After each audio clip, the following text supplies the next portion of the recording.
प्रदेश की राजधानी दिल्ली के रामलीला मैदान में सोमवार 19 दिसंबर को करीब 50,000 किसान जुटे थे। भारतीय किसान संघ के बैनर तले इन किसानों ने केंद्र सरकार के सामने अपनी कई मांगे रखी और फिर शाम होते होते अपने खेत खलियाने लौट गए। इस रैली में देश के कई हिस्सों से किसान इकट्ठा हुए थे।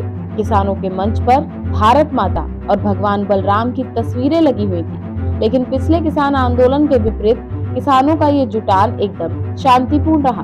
यहाँ सुरक्षा व्यवस्था के लिए दिल्ली पुलिस के अलावा पैरामिलिट्री बलों की भी तैनाती की गई। जब दिल्ली आए किसानों से पूछा गया कि आखिर क्या कारण है कि दिल्ली की सरहदों को एक साल तक घेर कर रखने वाले किसानों के पहले वाले आंदोलन में जमकर हिंसा हुई थी, जबकि ये आंदोलन शांतिपूर्ण है। मध्य प्रदेश के सीहोर से आए सूरज सिंह ठाकुर ने इसका जवाब देते हुए बताया कि हमारा आंदोलन को किसी सियासी दल की फंडिंग नहीं है, शायद इसीलिए ये शांतिपूर्ण है। इसका कारण यही है कि हमारे पास किसी का फंडिंग नहीं है। सूरज सिंह ठाकुर ने दावा किया कि तीनों कृषि कानून के खिलाफ दिल्ली में उत्पाद मचाने वाले वो तथा कथित किसानों को राजनीतिक फंडिंग मिली हुई थी। किसानों ने कहा कि हम केवल अपना अधिकार मांगने आए हैं, जबकि वो लोग किसानों को बदनाम करने के लिए दिल्ली आए थे। अपना अधिकार मांगते, किसी से भीख नहीं मांगते। इन किसानों ने ये भी बताया कि वे पहले वाले किसान आंदोलन में शामिल नहीं थे। वहीं कुछ का कहना है कि महज शुरुआत में ही वे इस आंदोलन में शामिल थे,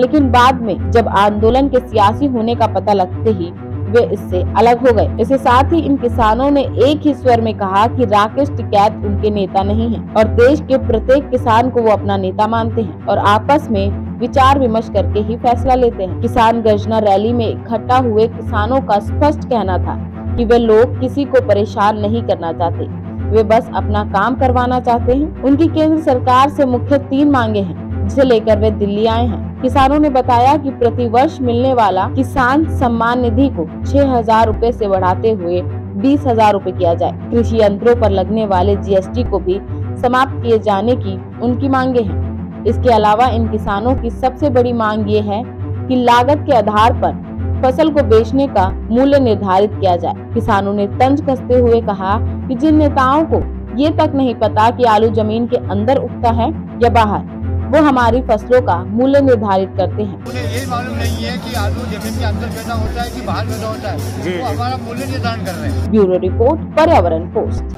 सब्सक्राइब करें पर्यावरण पोस्ट।